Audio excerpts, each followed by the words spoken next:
in for another power collaboration session. So today, as you see in the topic, we are going to talk about legal and financial things to consider as you're wrapping up the year and going into the new year.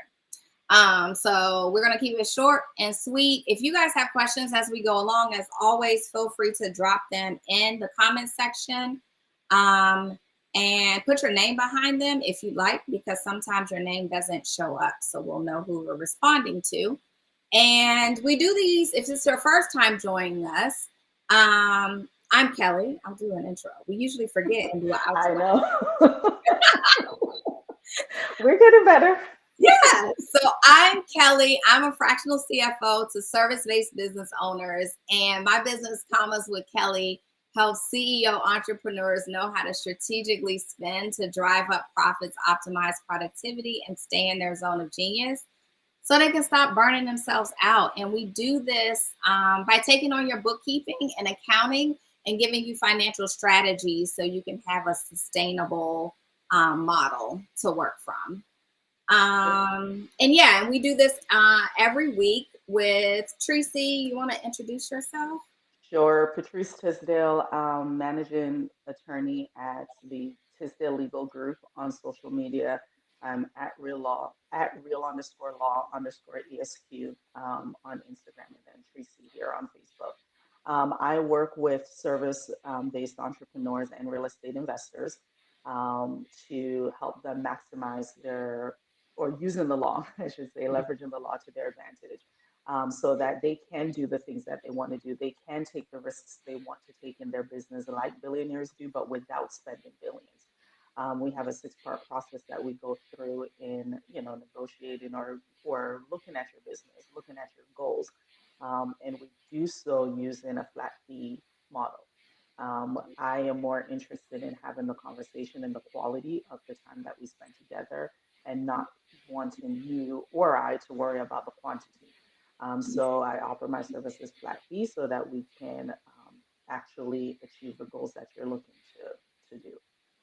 Yeah, so that is the beauty of our services is we do streamline it for you so you know what you're going to pay and you don't have to worry about that. So we do offer flat fee services, and we're the people you need in the foundation of your business. So reach out to us. We'll talk more about that towards the end when we talk about what we have to offer you today, but let's jump right in. So the first few things that I'm going to bring up about assessing at year end should be obvious to you as a business owner.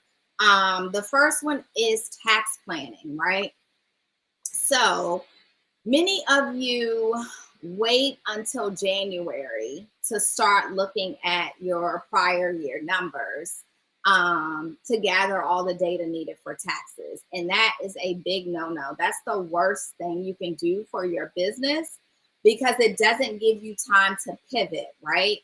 In January, once the year turns over, there are minimal things you can do. Like certain things you can still contribute to certain types of retirement accounts through March and backdate those and things like that.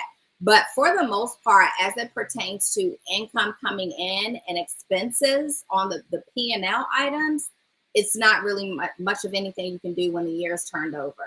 So this time of years, I would say start in September, definitely by November, end of November. You should have assessed where your numbers are, assessed where your income is. What's your net profit looking like? That's going to determine your tax liability. So you need to make sure it's within what you had planned and projected. And if it's not, then you should talk to your fractional CFO about where to spend. And we're not going to talk about this today, but this is a big point of why you need a fractional CFO and what the difference is and how a fractional CFO can help you versus a tax preparer, right? Because the tax preparer is going to take all of that data and prepare your taxes.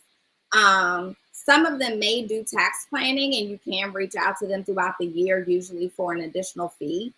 But they don't know your day-to-day numbers because they're not in the business day-to-day like your fractional CFO is. And we would alert you to say, hey, this is where your profits are. you're actually at a higher net profit than we projected. So let's invest in, go ahead and retain Tracy this year and mark it on this year's books and pay a new retainer or whatever. Let's say you're getting low and you're like, oh, I was going to pay her up in January. No, let's pay her now to try to spend some of this money. So that's definitely something that you need to be looking at from a tax perspective. And then the budgeting piece, a budgeting perspective, now is the time to start looking at what your numbers look like for this year compared to last year and compared to where you want to be the year in the future. I'm going to have an offer at the end of this to do a brainstorming and budgeting session with me where we do just that, and we assess your prior year numbers, your current year numbers, and come up with goals and milestones for the future and the next year. And we go up to 3 if that's what you want to do and we have the time. But why you want to do this now is because it gives you time to make sure that you have either enrolled or re-enrolled in certain memberships and certain conferences that you usually attend and all of that. Make sure you spent the money that you had allocated in certain areas. But it also gives you the enough time before the year ends to assess your spending and see where you are this year compared overall to what you had projected to be.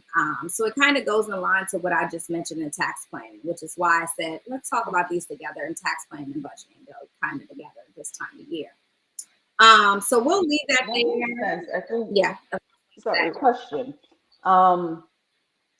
As someone, then you're listening, listening to this, or as a business owner, and like you hear like, oh, go ahead and spend this money. You have this extra money, go ahead and spend it. There's some, like the conservative side business owner that may be like, well, why don't I hold this for a rainy day, or like at least let me pad this because in case something goes wrong between now and the end of the year. How do you like address that concern during this planning portion? Yeah, so there's a couple ways. Depending on how your business is set up, whether you file your taxes on a 1040 Schedule C or you're some type of corporation entity tax filing type, you could either take the money out of the business, whatever the profit is that you want to put aside for the rainy day, and put it into a personal high yield savings or CD or money market account. And that's a good place for it to sit, depending on how much liquid you want it to be, determined on that end. A good place for it to sit in a rainy day fund. The thing about doing it that way is the money that you take out, the profit you take out, would be considered income on taxes to you. So you'd have to consider that depending on how much it is. If it's $20,000, did you really want $20,000 in additional income that could potentially put you in a different tax bracket dispersed to you in that same year? So that's something that you need to talk to your fractional CFO about and your tax planning person to determine if you're good with that. Like, where are you on the tax scale? The other option is keeping it in the business, but moving it to a business CD, which wouldn't impact you depending on your corporation type. That we're talking, if your business is completely separate for tax filing from you personally, it would not impact you profit-wise as the business owner. It would just sit in the business, and it will continue to grow interest in whichever type, a CD or money market account in the business's name, put it over there for a rainy day fund. So those are 2 options that you could consider. Okay. Yeah. Okay. But you think spending may be more, depending on what's going on with the business, spending may be more beneficial, if there's money above your rainy day fund. Yeah, definitely. I think, yes, and you're absolutely right. It depends on how much it is, how stable your business is. And those are all the things that I talk about with my clients. Like, how stable are your business? What type of personal and business rainy day fund do you currently have? All of those things come into play. But then if we figure out, okay, spending is the best thing to do in this time. We figure out how to spend it reasonably, guys. Don't We're not talking about just go spend it and buy a business. You mean I shouldn't go buy that G Yeah, Wagon no, that I see people talking about at the end of the year because I'm gonna save how much money? mm-mm, that ain't what I'm saying. When I say spend it, I mean spend it strategically. So it's like you're really reinvesting Yay, it Kelly. in your business. No, we ain't buying the G Wagon. So you could, like I said, spend it on if you needed to re-up your retainer with your counsel. Maybe this is the time that you go ahead and make that marketing purchase. Like you were going to splurge on a marketing coach to help you for next year's kickoff. This could be a good time to spend it Mm, on that marketing coach, or a sales coach. Let's say you need a sales coach to get you to acceleration the next year, and you need more mm-hmm, sales strategy and coaching behind that. This is the perfect time to consider spending the money on that, on sales coaching. Things like that are reinvesting. Maybe you need a brand refresh, you need some new photos or something like that. Those are all strategic spending opportunities where you're reinvesting the money in the business. mm-hmm. Um, Okay. awesome. So I want to pivot a little bit and go over to the legal side of things and talk employees, um, employees and contractors. I know that can get loaded, but I kind of want to Mm-hmm. focus on. Let's try to hone it in as much as we can and focus on uh, overall difference between the categorization, because I know it can get kind of tricky. And what should you do Mm-hmm. as far as your documents, your employee agreements, your contractor agreements, all of that this time of year? So this actually kind of falls into what you're talking about with the spending, because if you do have that money or you do need that help in, as you said, you're going to hire these, consultants and coaches, et cetera, or counsel, um, that you're going to typically those roles are independent contractors. An employee is someone that you give set times to say you need to work during this time period. You control how they do the work, where they do the work, supposedly.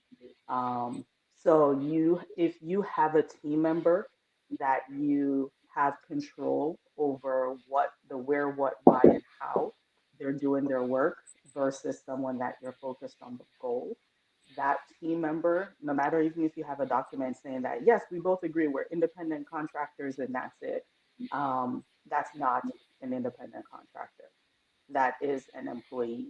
And with an employee comes in, the Fair Labor Standards Act, as to how much you're supposed to, how many hours that they can work, what their breaks may look like, um, the overtime. That's the biggest thing. Are you paying them? Are they entitled to overtime? An employee is entitled to overtime. A contractor is not. So if you're doing anything where you're paying your contractor any kind of overtime aspect, cut that out. Like a couple months back, I think it was, I did a post where, I made the statement, you are not the one that gets to decide if your team member, worker is an employee or if they are an independent contractor. Because if there's any complaints to any governmental entity, guess who comes in and does the investigation? And they're the ones that get to say what happens, and they're looking at the context of it. So, all that said, as you get to year end, if you have had individuals coming in and out of your business and helping you, or you say, hey, I need to bring on someone because I have this like last, Q4 push that I'm going to do, you need to um, and look at how you are operating. Do that final review. How are you? Are you focused on the goal that this person is coming in, or are you focused on the goal and the how? If you find yourself trying to figure out, well, are they really spending this amount of hours? How many times do they do it? Da da da da da. You get into that conversation, you're more into the employee realm. So as I told somebody, look at it as two business entities, even if it's an individual, two businesses coming into a contract saying, okay, we want this thing to come out of it. You don't care, you shouldn't, let me, you should not care what the person you're engaging with, how they accomplish whatever it is that you're looking for. Your focus is, are you going to give me the amount, give me that outcome? Mhm. So if I'm saying, hey, I'm going to hire Kelly because I do want to invest, I do want to figure out how to strategically spend this money. I don't care if Kelly's the one looking at the books in the background, if she got somebody else doing it, if she's looking at it between 9 and 5, or is she, what's the availability? Is she actually sitting there working on my books for 3 hours per day and I need to make sure that's happening? No, you don't. You're making sure what's happening is saying, all right, Kelly, what's the strategy? How do I do this? What am I spending? Or why am I spending, it this way? That's the conversation. Right. So again, just kind of being extremely mindful of how you are interacting with those that you call as team members. And so look at your operations. As the year is coming to the end, look at how you are operating and making sure that your foundational documents actually reflect the way that you say you're operating. So look at your contractor agreement. Does your contractor agreement say they have to do XYZ, or does it focus on the outcome of it? Um, so, if you're not sure, we can talk about that, but that's the bigger, my bigger push when it comes to it year end, because I get it. People, we jump into things, we say, hey, let's see how this works. Things start working a particular way. Mhm. And you may then decide, no, I don't like how this person is doing things, or I'm not sure they're actually, doing it the way that I want them to do it. And so you start getting more into the weeds of how they're doing the work. If you find yourself doing that, think you're now moving into the employee realm. Right. So Yeah, and that can get those lines can get so blurred. So I understand this is why it's important that people have a legal strategist like you on their team, because that is such a confusing place to be, right? Because you may be paying someone a flat fee and you don't require a certain amount of hours. mhm. But there could be other areas, like if you're providing the software for them to do it and the instructions behind how to do it, and all of those pieces, it sounds to me like you're saying it could become like, even if you're already paying them a flat fee and you're not tracking hours, are you saying if you're providing them instructions on how to do it or telling them how to do it, that could be an employee versus contractor issue? Or can you not, So that's what, yeah, to finish the question. Can you not what? can you not tell them, like, you can tell them what you want the outcome to be, but you can't tell them I need you to follow these steps to get there? It is industry dependent, Okay. right? So like if you have a particular mode and method and saying, okay, here's how, we'd want it done. And you pay the flat fee, you're Mhm. saying, hey, this is how much it's going to be. What is the overall Yeah. goal of getting there? So if you say, I need you to, you know, process, X amount of clients each week. They come in, we need to Right. reconcile their QuickBooks or their Yeah. bank account. Um, and you say, well, here's how I do it, Got and here's what I find most efficient. And so you can say you do it that way, or I do need you to follow these steps because when I have the conversation with the client, these are the things that we're going to look for. You can do that, to say this is what we're, because that's just one it. factor. Hmm. Like whether or not if someone is an employee or a contractor, there are multiple Right. factors in the test. So that's one of the factors. So you can say, and have your reasoning behind, why you're giving the instruction of the how. Where it's going to become more, problematic is saying, okay, well, I need you from this time to these hours, and that excludes their ability to work for Right. others during that time period.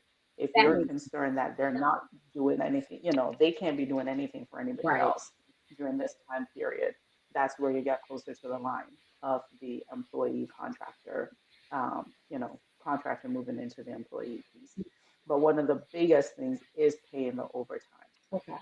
right? It is, if you do it, you basically should never, ever, ever pay a contractor Yeah. overtime. You can pay bonuses, Right. right? Or yeah. If yeah, but Yeah.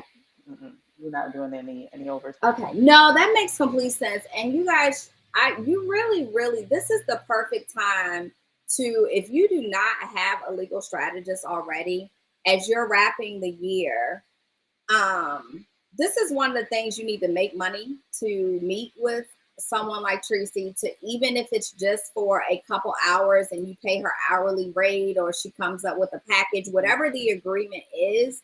But to do an assessment, if you've never had an attorney in your business, you need that, because I know a lot of the people that follow me have been in their business for at least a few years now and are Mhm. over, if not well over, the six-figure mark, and have never really had an attorney dissect the pieces of their business like this. And I Mhm. watch it, I see it, and I've even made mistakes, and I've come from that area of working with attorneys, but it's totally different when you have an attorney assigned and the eyeballs in your business and they are a business attorney, right?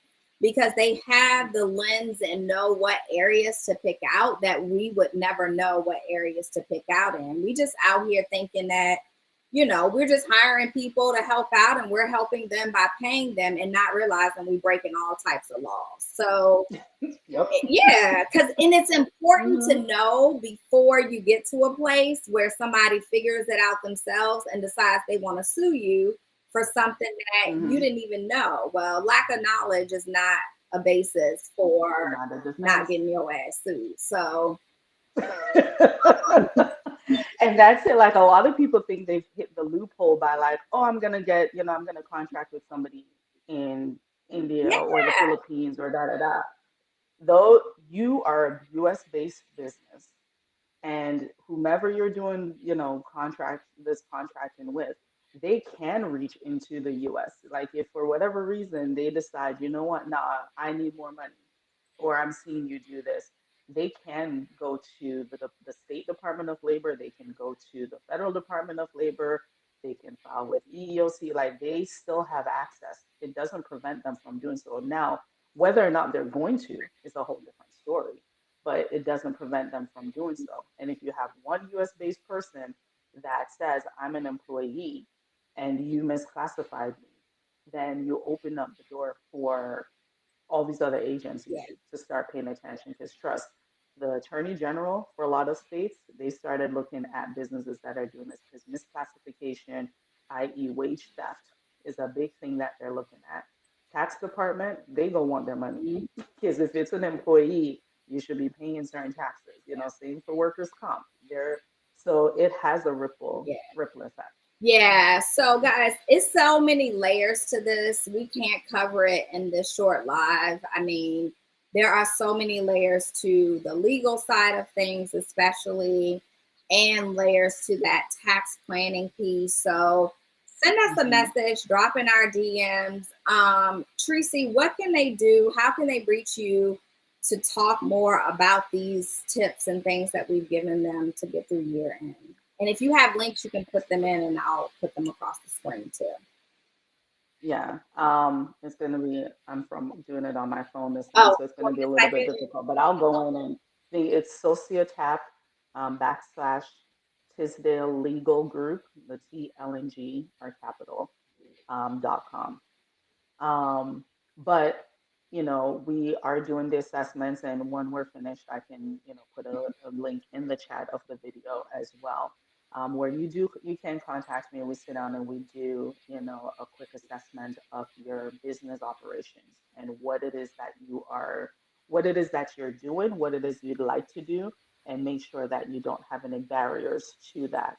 And I may very well also like send you back to Kelly as well, because if there are certain barriers, it's look to see if you have the money to spend to clear that barrier.